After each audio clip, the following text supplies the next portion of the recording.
कानपुर शहर के ट्रैफिक व्यवस्थाओं के साथ साथ नगर के सबसे व्यस्ततम चौराहे के यातायात की व्यवस्था सुगम रहे, जिसके लिए पुलिस कमिश्नर अखिल कुमार ने रामादेवी चौराहे का निरीक्षण किया, जहां उन्होंने रामादेवी के चारों ओर गुजरने वालों रास्तों और एनएचएआई की ट्रैफिक व्यवस्थाओं को देखा। इसके साथ ही यातायात को सुगम बनाए जाने हेतु पूर्व निर्धारित प्लान में अंतर विभागीय समन्वय की जरूरत बताते हुए स्लिप रोड निर्माण कराने, विद्युत पोल हटाए जाने तथा सब्जी मंडी को अन्यत्र स्थानांतरित किए जाने हेतु आवश्यक कार्यवाही करने और अतिरिक्त पुलिस बल लगाकर लगने वाले जाम से आम जनमानस को राहत पहुंचाने के लिए संबंधित अधिकारियों को दिशा निर्देश भी दिए। ई रिक्शा कहां पर चल सकता है, कौन चला रहा है या इसकी व्यवस्थाएं कौन बिगाड़ रहा है, इन सभी चीजों पर भी कार्य किया जाएगा। इसके साथ ही शहर के अतिक्रमण कार्यों पर भी कार्यवाही की जाएगी। Bite Akhil Kumar, police commissioner, Kanpur से रिपोर्टर ऋषभ शर्मा की report M news national channel के साथ।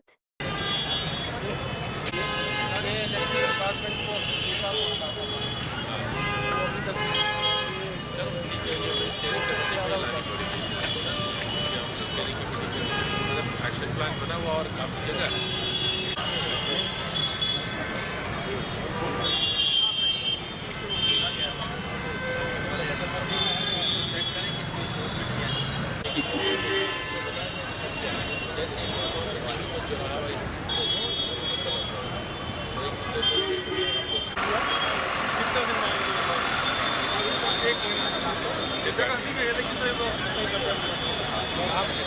जगह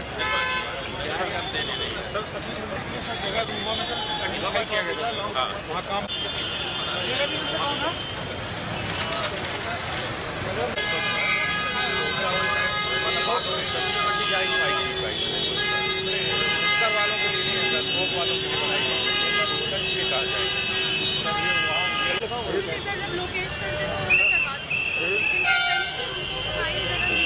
सारी जगह यहाँ पर सब कहीं ऐसी नहीं है। हटकू सब पीछे चले जाएंगे, यहाँ वॉक करके लखन आप लोग देखे हो गया यहाँ पर सर।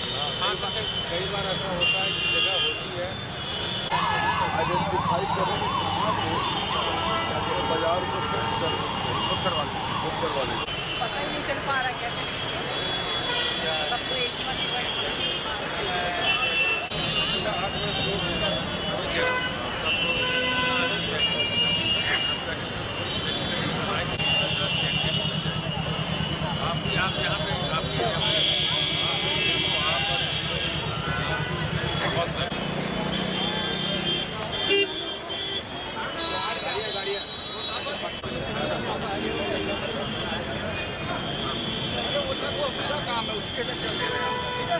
अशोक, सब लोग पीछे पुश हो जाओ। अशोक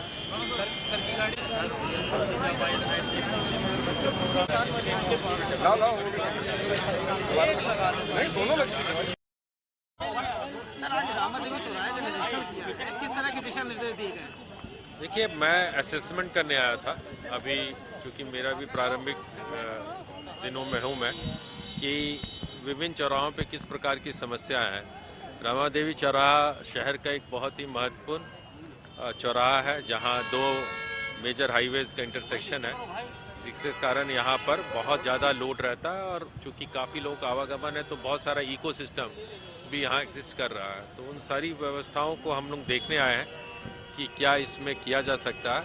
अच्छी बात है कि इसका बहुत डिटेल स्टडी किया गया है और इस संबंध में एक विस्तृत प्लान बना हुआ है।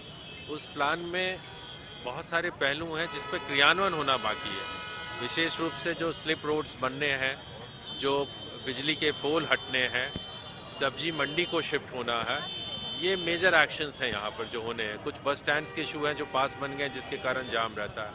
तो इसमें आप देख रहे हैं कि अंतर विभागीय समन्वय की ज़रूरत है और उनको अपने अपने कार्य करने की ज़रूरत है। इसको एप्रोप्रिएट लेवल पे मैं रेस करूँगा और यहाँ पर कुछ एडिशनल पुलिस फोर्स की भी ज़रूरत प्रतीत हो रही है। लगातार बहुत बड़ा चौराहा है, उस पर मेरे स्तर से कार्रवाई की जाएगी। सर, जिस तरीके से बिना रजिस्ट्रेशन के हजारों रिक्शा चल रहे हैं, बिना लाइसेंस के भी चला रहे हैं, उसके लिए देखिए, ई रिक्शा पे हमने कहा है कि विस्तृत कार्य योजना बनाने के लिए हमारे नई डीसीपी ट्रैफिक साहब इस पर स्टडी कर रही हैं। ई रिक्शा को रेगुलेट करने की ज़रूरत है। ई रिक्शा कौन चल रहा है, कहाँ से कहाँ परमिट है, क्या अपने परमिट एरिया में चल रहा है, नहीं चल रहा है, कहाँ चलना चाहिए। तो एक उन पे जो लोग चला रहे हैं, कौन चला रहे हैं, उनका वेरिफिकेशन होना चाहिए। तो बहुत सारे पहलू हैं जहां ई रिक्शा के नियंत्रण की आवश्यकता है। पूरे शहर में उसके कारण अव्यवस्था होने की भी शिकायत है, उस पर भी कार्य योजना बना के कार्रवाई की जाए। शहर का सबसे बड़ा चौराहा है, किस तरह का लेआउट अब तैयार हुआ है? मैंने आपको बताया ना, इसमें थोड़ा इंजीनियरिंग साइड की चीज़ें हैं, जिसमें हमें रोड वाइडनिंग के लिए जो कंस्ट्रक्शन होना है वो करना पड़ेगा। जो बिजली के पोल आप देख रहे हैं चौराहे पे, जिससे हमारा रास्ता रुक रहा है, उसको देखना पड़ेगा। कुछ अतिक्रमण, अस्थायी अतिक्रमण भी दिख रहा है, जिसमें हम लोग नगर निगम को इस पे एक्शन लेने के लिए रिक्वेस्ट करेंगे। सब्जी मंडी है, उसको शिफ्ट करना पड़ेगा। इन सब मल्टीपल एक्शन को लेंगे तो निश्चित सुधार होगा। चौराहा कानपुर का सबसे बड़ा चौराहा है, कई बार अधिकारियों ने प्रयास किया जाम मुक्त कराने का, लेकिन सफल नहीं हुए अधिकारी। देखिए, ऐसा नहीं है कि सफल नहीं हुए हैं। सफलता की आप मेजरमेंट अलग हो सकता है। प्रयास हुए हैं और उसके रिजल्ट्स भी आ रहे हैं, और करने की आवश्यकता है, क्योंकि एक बहुत बड़ा चैलेंज है। और अगर हम रामा देवी पर सफल हो जाएंगे तो अन्य चौराहों पर फिर सफलता तेज़ी से मिलेगी। और इसलिए हम लोग एप्रोप्रिएट लेवल पर हम लोग ले जाएंगे, और इसमें जो इसमें संबंधित अधिकारी हैं उनसे भी बात किया जाएगा। मुझे उम्मीद है कि इसमें भी प्रगति होगी।